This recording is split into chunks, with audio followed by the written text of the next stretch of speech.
주님은 지금도 문을 두드리고 계십니다 라는 제목으로 하나님의 말씀 전하도록 하겠습니다. 어떤 AS 기사가 시골 한 집에 수리를 하러 갔습니다. 그 집 문을 두드리며 계세요 하고 안에다가 불렀더니 안에서 네 하고 소리가 들려왔습니다. 그래서 고장수리 왔습니다. 문 좀 열어주십시오. 그랬더니 네 하고 또 대답 소리가 들렸습니다. 그런데 대답 소리만 들리고 문이 열리지 않는 것입니다. 그래서 다시 한번 고장수리 왔습니다. 안에 누구 계세요? 하고 불렀더니 안에서 여전히 네 하고 대답 소리만 들릴 뿐 기적도 없고 문은 열리지 않았습니다.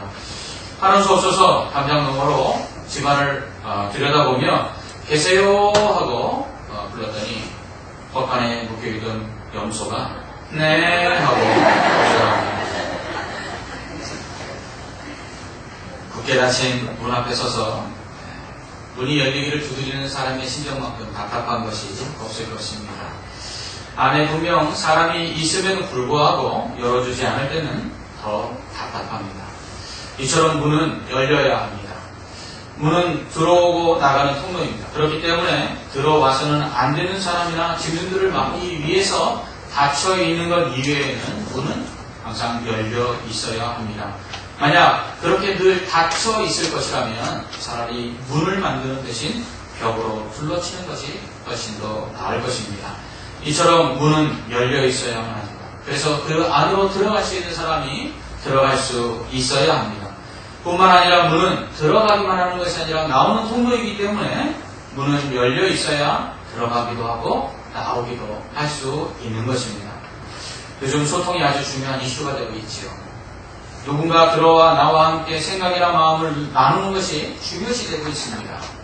그러려면 서로의 마음과 생각이 들어오고 나갈 수 있는 소통의 창이나 소통의 문이 열려 있어야 합니다. 굳게 닫힌 마음과 생각의 문을 통해서는 절대로 소통이 이루어질 수 없습니다. 많은 사람들이 자신의 이야기를 깊이 나눌 수 있는 사람이 많지 않다고 말합니다. 그래서인지 오늘날 가장 심각한 현대인의 질병 중에 하나가 우울증입니다. 많은 사람들이 우울증으로 목숨을 끊는 경우들도 보게 됩니다. 왜 우울합니까? 마음의 문이 닫혀있기 때문입니다. 아무도 자신을 향해 문을 열지 않는다고 생각하면서 동시에 자기 스스로도 마음의 문을 닫아버렸기 때문에 우울증이 오는 것입니다. 대중 속의 고독이라는 말이 있습니다. 어떤 유명 연예인이 친한 친구들과 만나 식사를 하고 교제한 후에 돌아갈 때 우울함을 느꼈다라고 고백했습니다. 이름만 돼도 여러분도 아실 수 있는 유명한 연예인입니다. 유명세를 타고 인기를 얻고 또 수많은 사람들로부터 환호를 받지만 심지어 가장 친한 친구들과 함께 만나 식사하고 교제하였지만 그러나 그에게 고독과 그리고 우울함은 떠나지 않는다고 말하고 있습니다. 왜일까요? 자신의 마음을 진정으로 알아주는 자가 없기 때문입니다. 그런데 문제는 어느덧 그러다가 자신도 마음의 문을 닫고 다른 사람과 소통하지 않게 되어버렸기 때문입니다. 그로 인해 많은 사람들이 주변에 있지만 오늘날 또한 많은 사람들이 그로 인해서 오히려 만족을 누리지 못하고 우울하거나 고독감을 느낀다고 고백하고 있습니다. 어제는 제가 제 핸드폰에 전화번호가 얼마나 이렇게 저장되어 있는가 한번 살펴보았습니다. 자그마치 707명의 전화번호가 저장되어 있었습니다. 업무상 거래관계로 얻은 전화번호도 있지만 개인적으로 알고 있는 사람들이 대부분입니다. 물론 여러 교회를 거치는 동안에 관계를 맺게 된 성도들이 대부분이지만 그러나 707명의 전화번호 중에 거의 다 알고 있는 사람들의 전화번호라는 것입니다. 그런데도 불구하고 어느 날은 마음을 열어 이야기할 사람이 있나 싶어서 전화번호를 뒤지겨 전화를 걸려 하면 딱히 전화를 걸 만한 사람이 없다는 것을 느낄 때가 한두 번이 아닙니다. 비단 저만 그런가요? 여러분들은 어떻습니까? 여러분의 핸드폰에는 몇 명의 전화번호가 저장되어 있습니다. 그리고 정말 여러분의 마음을 나누고 싶을 때 그 중에 하나 아무 전화번호나 꺼내서 전화번호를 누를 수 있으십니까? 대중 속의 고독이라는 말이 다른 사람의 이야기가 아니라 바로 나 자신의 이야기임을 우리는 부인할 수 없습니다. 하지만 인생에 있어서 가장 중요한 소통은 바로 하나님과의 소통입니다. 사람과의 소통도 그것이 되지 않으면 스스로 목숨을 끊을 만큼 심각하지만 하나님과의 영적인 소통이 이루어지지 않으면 더 심각한 문제들이 발생한다라는 것입니다. 하나님과 소통하지 않으면 영적 고립감을 느끼게 됩니다. 하나님과 소통하지 않으면 영적 우울증을 느끼게 됩니다. 하나님과 소통하지 않으면 결국은 심판을 받고 영원한 죽음에 이르게 됩니다. 하나님과의 소통이 부재함으로 인해 발생하는 이러한 영적인 고통들은 하나님으로부터 멀어졌거나 아니면 하나님께 버림받았기 때문에 일어나는 것입니다. 하나님과의 영적 소통의 부재 상태를 쉽게 설명하면 이렇게 설명할 수 있습니다. 부모로부터 버림받은 고아와 같다는 것입니다. 하나님과의 관계가 단절되어 있을 때 그 하나님과의 관계가 단절되는 이가 느끼는 고통은 바로 부모로부터 버림받은 사랑받지 못하는 고아와 같은 상태라는 것입니다. 사람을 포함한 모든 천지만물을 하나님이 만드셨습니다. 하나님은 자신의 형상을 따라 사람을 만드셨습니다. 그리고 그 코에 생기를 하고 불어 넣으셨습니다. 그러므로 말미암아 사람이 살아있는 영적인 존재, 곧 생명이 됩니다. 하나님께서 그 사람의 코에 불어넣으신 생기는 바로 성령입니다. 그래서 성령이 그 사람 안에 들어감으로 말미암아 그 사람이 살아있는 영적 존재가 되어서 영이신 하나님, 보이지 않는 하나님을 만나 볼 수 있고 그분의 음성을 들을 수 있고 그분과 교제할 수 있었습니다. 이처럼 하나님은 사람을 하나님의 형상대로 지으시고 그 안에 성령을 불어넣으심으로 말미암아 하나님의 생각을 알고 하나님의 마음을 아는 그 성령을 통해서 사람과 교제할 수 있으셨습니다. 그러나 범죄함으로 인하여 하나님과의 관계가 깨어집니다. 그러면서 하나님께서는 그 인간들을 버리셨습니다. 그리고 에덴 동산에서 쫓아내셨습니다. 더 나아가서 범죄한 인간에게서 성령을 거두어 가셨습니다. 그로 인해 더 이상 사람들은 하나님의 마음을 알 수가 없습니다. 하나님의 생각을 알 수 없습니다. 하나님의 뜻을 알 수가 없게 되었습니다. 이처럼 죄로 말미암아 하나님과의 관계가 단절된 인간들은 그로 인한 하나님과의 교제 없음으로 인한 고통 속에 거하게 될 수밖에 없었습니다. 이렇게 하나님과의 관계가 단절되고 깨어짐으로 인해서 인간은 하나님께서 창조하실 때 주신 좋은 것들을 너무 많이 잃어버렸습니다. 그 중에 첫 번째가 바로 하나님의 사랑입니다. 하나님의 사랑을 범죄함으로 말미암아 인간들은 잃어버렸습니다. 하나님께서 그 성품 중에 사랑을 빼버리면 하나님이 아니시다라고 말할 만큼 하나님의 사랑이 많으신 분이십니다. 그런데 인간이 범죄함으로 말미암아 인간은 하나님의 크신 사랑을 더 이상 받을 수가 없게 되었습니다. 두 번째로 범죄한 인간은 평안을 잃어버렸습니다. 예수님께서 이 땅에 오셔서 이렇게 말씀하셨습니다. 내가 너에게 온 것은 평안을 주러 왔노라 라고 말씀하셨습니다. 그렇습니다. 예수님이 왜 이 땅에 오셔서 평안을 주려고 하셨습니까? 평안을 잃어버렸기 때문입니다. 평안을 잃어버린 인간은 두려움 속에 살아가는 것입니다. 무엇을 해도 두려운 것입니다. 잘 될 때도 두려운 것입니다. 이것이 하나님과의 관계에서 멀어져 평안을 잃어버린 인간의 모습입니다. 또한 세 번째로 범죄한 인간은 기쁨을 잃어버렸습니다. 진정한 기쁨이 무엇입니까? 그것은 하나님과의 교제 속에서 이루어지는 것입니다. 오늘 텔레비전에서 보니까 친구를 찾는 프로그램입니다. 이 친구를 찾아서 교제를 하고 대화를 하고 그 다음에 이제 인터뷰를 하는데 이렇게 이야기하죠. 만나서 별 이야기 없었습니다. 그냥 아무것도 아닌 이야기에 서로 웃고 아무것도 아닌 이야기에 그냥 마음이 즐거웠습니다. 그렇습니다. 진정한 기쁨은 무엇을 얻기 때문에 무엇을 받았기 때문이 아니라 관계 속에서 얻어지는 것입니다.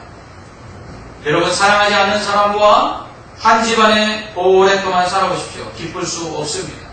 그래서 자문은 제육이 풍성하지만 그러나 서로 마음에 사랑이 없는 사람과 함께 거하는 것은 바로 지옥과 같다라고 말하고 있습니다. 범죄한 인간은 하나님과의 관계가 깨어짐으로 말미암아 하나님과의 교제 속에서 얻어지는 진정한 기쁨을 잃어버렸습니다. 또한 네 번째로 범죄한 인간은 만족을 잃어버렸습니다.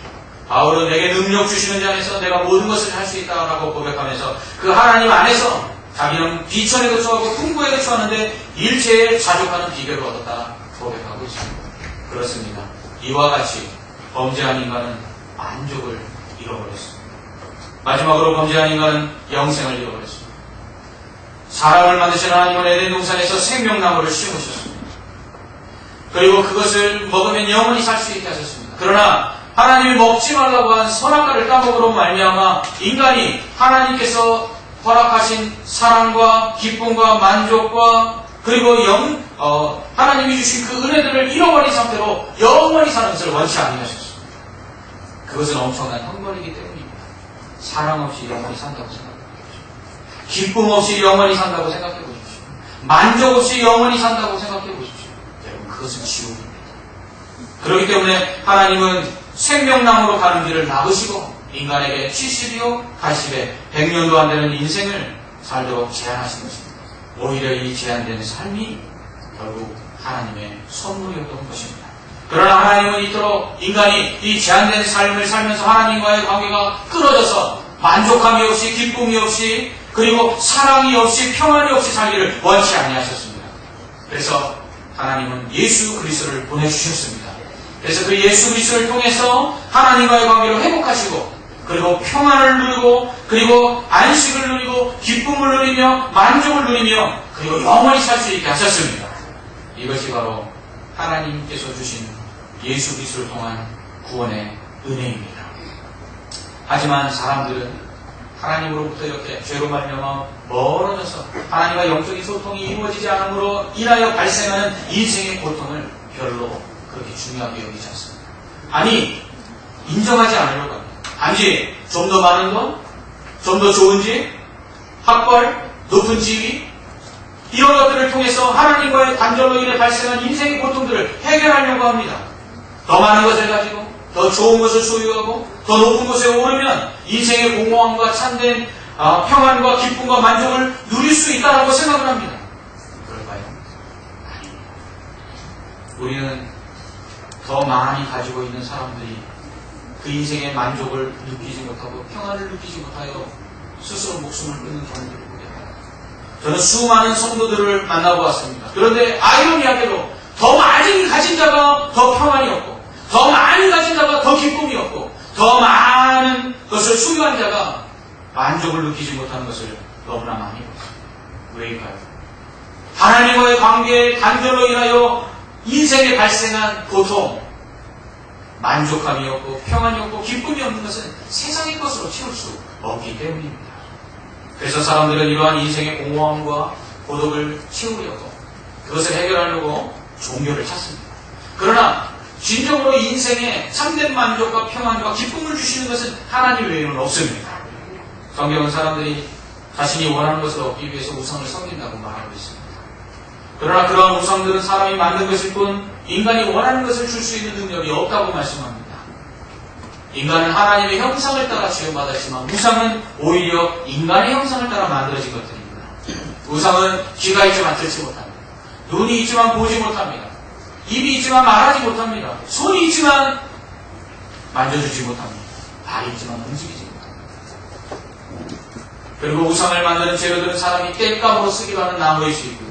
움직이지 못하는 하찮은 돌이거나 아니면 쇠붙이 좋게 만들어야 금이나 은 같은 것이지만 그것들은 다 사라질 헛된 것들입니다. 사람들이 나무를 가지고 땔감을 쓰기도 하면서 때로 그것을 가지고 우상을 만들어 자기에게 복을 달라고 빕니다. 얼마나 어리석은 일입니다. 그렇기에 인간이 만든 우상들은 귀가 있고 눈이 있고 입이 있지만 소통을 할 수 없는 것입니다. 그러나 하나님은 눈을 지으신 분입니다. 우리의 눈을 지으신 이가 보지 않으시겠습니까? 하나님 우리의 귀를 지으신 분이십니다. 어찌 귀를 만드신 분이 듣지 않으시겠습니까? 우리 하나님은 입을 만드신 분입니다. 어찌 우리에게 말씀하지 아니하시겠습니까? 하나님은 손을 지으신 분이십니다. 그 능력의 손으로 우리를 어루만져 주십니다. 하나님은 발을 만드십니다. 지금도 우리와 동행하시며 우리를 위하여 움직이고 계십니다. 그렇기 때문에 하나님께 가까이 나아가 그분과 교제하고 그분과 소통할 때만이 우리의 마음속 깊은 곳까지 하시는 그 하나님을 통해서 우리의 소원이 이루어지고 우리의 아픔이 어루만져지며 우리를 고통에서 건져내실 수 있는 것입니다. 그렇다면 하나님과 깨어진 관계를 다시 회복하고 또 하나님과 깊은 교제를 나눔으로 그분이 주시는 평안과 그리고 기쁨과 만족 그리고 영생을 다시 얻을 수 있는 게 무엇입니까? 그것은 예수님을 믿는 것입니다.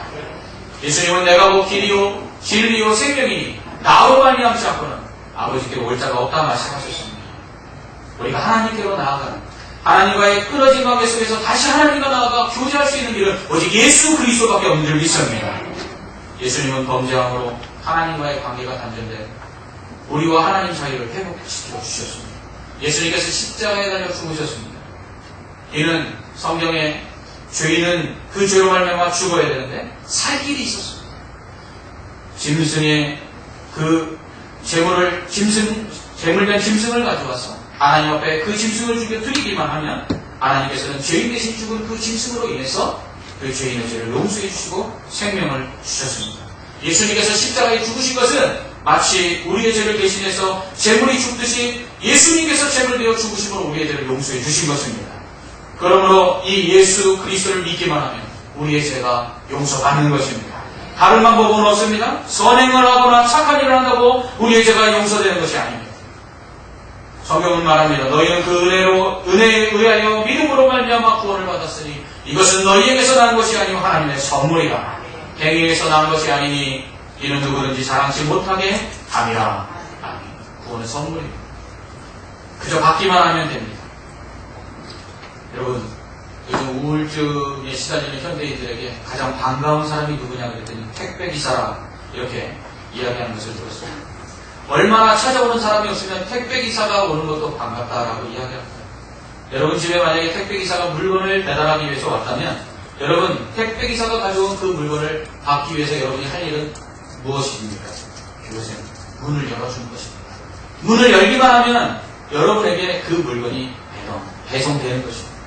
예수님으로 인하여 죄 용서와 그리고 구원과 그리고 영생은 이처럼 우리가 마음의 문을 열고 예수님을 맞이하기만 하면 얻을 수 있는 것들입니다. 오늘 말씀은 올지어다 내가 문 밖에 서서 두드리노니 누구든지 내 음성을 듣고 문을 열면 내가 그에게로 들어가 그와 더불어 먹고 그는 나와 더불어 먹으리라 라고 말씀하고 있습니다. 예수님은 지금도 문을 두드리고 계십니다. 문을 열기만 하면 들어오시겠다고 말씀하십니다. 요한복음 1장 12절은 이렇게 말씀합니다.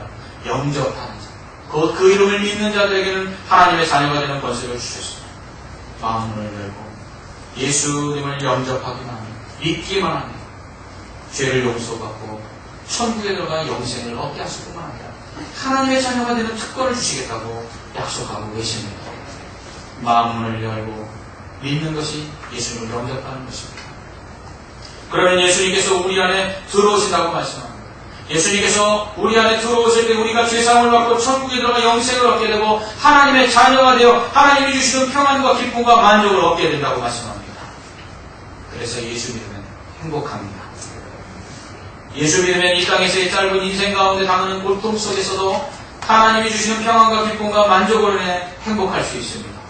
뿐만 아니라 죽은 후에 천국에서 영원한 생명을 얻어 영생할 터이기 때문에 짧은 인생의 고통도 이길 수 있는 것입니다. 마음을 열고 예수님을 영접한 사람들의 이야기를 잠깐 나누겠습니다.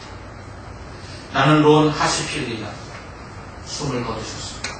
라는 이 짧은 한마디면 한 사람의 인생을 무너뜨리기에 충분하다. 느닷없이 아내가 숨을 거두고 그리고 아내의 죽음은 나 자신도 죽였다. 날마다 술로 아내의 빈자리를 달랬다. 어느 날 밤 많지 않은 채로 총을 보았다. 그리고 내 머리에다 대고 방아쇠를 당겼다. 눈을 뜨니 병원이었다. 내 심장이 수술 중에 2번이나 멈췄다는 사실을 알게 되었다. 우여곡절 끝에 나는 살아났다. 내가 회복되는 내내 헤들리 부부가 곁에서 기도를 해주었다. 뿐만 아니라 그 부부가 속한 성경공부팀도 함께 기도해 주었다. 태어나자 헤들리 부부가 다시 나를 초대했다. 얼마 뒤 나를 위해 기도해준 사람들을 만났다. 갑자기 내가 외톨이가 아니라는 사실을 깨달았다. 전혀 모르는 나를 위해 기꺼이 기도해준 그들은 이 사건 전까지는 한 번도 만난 적이 없는 나를 가족처럼 대해주었다. 문득 계속해서 삶을 꾸려나가려면 예수님을 아는 사람들을 사귀어야겠다는 확신이 들었다. 무엇보다 나 스스로 예수님을 알고 싶어졌다. 그분의 사랑만 있으면 아무리 인생의 나락으로 떨어진 사람이라도 다시 일어날 수 있다. 나는 거의 죽을 뻔했다. 하지만 예수님은 나를 위해 정말로 죽으셨다. 이제 나는 내일 예수님을 위해 내 삶을 내려놓으면서 살기 하루를 시작한다. 예수님께 문을 연 사람의 이야기를 하나만 더 하도록 하겠습니다. 나는 캐롤린 데이나, 나는 캐롤라이나 주에서 자랐다. 어릴 적부터 하나님을 믿기는 했지만 예수님과 이렇다 할 관계를 맺지는 않았다. 학창시절에 의사의 꿈을 꾸게 되었고 그 꿈을 향해 온 힘을 다해 달려갔다. 그런데 2000년 외과의 시험 공부를 하던 중 내 세상이 무너지기 시작했다. 당시 남편은 이혼을 요구해왔고 이틀 뒤 우리 어머니가 스스로 목숨을 끊었다. 이듬해 내 삶은 둘로 분열되어 있었다. 일터에서는 레지던트로 일했지만 일터 밖에서는 폭음을 일삼고 늘 자살을 떠올렸다. 의지할 사람도 없었다. 아무리 생각해도 혼자서 이 무거운 짐을 감당할 자신이 없었다. 어렸을 때 가끔씩 교회에 나간 것이 전부였지만 나도 모르게 기도가 터져나왔다. 하나님, 정말로 계시다면 제발 이 짐을 벗겨주세요. 하지만 과연 하나님이 내 삶을 회복해 주실 수 있을는지 의심스러웠다. 레지던트 과정을 마치고 루이빌 지역으로 이사해 외과 의사로서의 삶을 시작했다. 그리고 얼마 뒤 지인들의 손에 이끌려 교회에 나가기 시작했다. 매주 교회를 다니면서 기도하는 시간이 점점 늘어났다. 그리고 언제부터인가 내 전부를 하나님께 바칠지를 놓고 기도하기 시작했다. 기도를 시작한 지 닷새가 지났을 때 예배 시간에 목사님이 성도들에게 모든 것을 내려놓고 예수님을 따르라고 권하셨다. 그 다음 주에 나는 세례를 받았다. 썩 내키지는 않았지만 하나님께 순종하는 마음으로 했다. 솔직히 아무런 느낌도 없을 줄 알았다. 사람들이 거듭났다거나 구원받았다고 말해도 별로 감동이 없었다. 정말이지 직접 겪어보지 않고는 알 수 없는 일이다. 그리스도를 영접하고 나서 내가 겪은 치유는 참으로 놀라웠다. 내 상처를 치유해 줄 수 있는 유일한 분이 나를 치유해 주셨기 때문이다. 그렇습니다. 예수님을 영접한 사람들에게 나타나는 놀라운 변화와 은혜는 이뿐만 아닙니다. 예수님을 영접하고 변화된 사람들의 이야기를 하자면 평생을 그 이야기만 해도 다 하지 못할 만큼 많습니다. 이제 여러분들이 마음을 열고 예수님을 영접하고 믿기만 한다면 여러분들은 예수님을 만나 변화되고 그 놀라운 은혜를 접한 이야기들의 주인공이 될 수 있습니다. 지금도 늦지 않았습니다. 예수님은 지금도 사람들의 마음의 문을 두드리고 계십니다. 열어주기만 하면 그 사람에게 들어가 그의 죄를 사해 주시고 그에게 참된 평안과 기쁨과 만족을 주십니다. 또한 천국의 영생을 허락해 주십니다. 이 땅에서의 짧은 인생 속에 당하는 고통을 보상해 주시는 천국에서의 영생을 허락해 주십니다. 그리고 하나님께서 늘 사랑하는 자녀로 우리를 삼아주시고 늘 은혜와 그 풍성하신 복을 허락해 주십니다. 예수 그리스도를 믿고 예수 그리스도를 마음에 영접하고 살 때 우리는 행복한 가정에서 부모와 자녀가 함께 식사하며 사랑의 교제를 나누고 하나님과 그러한 교제를 나눌 수 있습니다. 지금 예수님은 아직 예수 믿지 않고 있는 사람들의 마음의 문을 여전히 놓고 계십니다. 단지 문을 열기만 하면 예수 믿으십시오. 예수 믿을 때 여러분들이 지금까지 경험하지 못한 천국의 은혜를 경험하게 될 것입니다. 여러분이 지금까지 누리지 못한 평안과 기쁨과 만족을 누리게 될 것입니다. 예수를 믿을 때 여러분이 지금까지 경험하지 못한 이 생의 삶이 전부가 아닌 영원한 삶이 얼마나 복된 것인지 그것이 우리를 위하여 거저준 선물이라는 사실을 깨닫게 될 것입니다. 예수 믿으십시오. 기도하겠습니다. 사랑의 하나님 아버지, 은혜와 사랑을 감사합니다. 우리를 위하여 예수님을 보내주시고 하나님과의 깨어진 관계 속에서 다시금 하나님과 교제할 수 있게 하시고 우리의 죄를 사하사 우리가 잃어버린 평강과 기쁨과 만족과 행복을 누리게 하시니 감사합니다. 하나님의 그 풍성하신 사랑 안에서 하나님의 자녀가 되어 그리고 영원한 영생을 소유하게 하신 것 감사합니다. 하나님, 예수를 믿음으로 이미 이러한 것을 소유한 자들에게는 날마다 이로 인한 감사와 기쁨이 충만케 하여 주시옵소서. 그러나 아직까지 예수님을 영접하지 못하고 믿지 못하는 분들이 계시다면 오늘 이 말씀을 통해서 그들의 마음을 놓고 하고 계신 주님의 음성을 듣게 하여 주시옵소서. 그래야 그 마음문을 열고 주님을 영접하고 믿음으로 말미암아 그들에게 지금까지 경험해보지 못한 하나님의 풍성한 사랑과 기쁨과 은혜와 평강과 그리고 만족과 영생을 경험하게 하여 주시옵소서. 예수님 이름으로 기도합나이다. 아멘.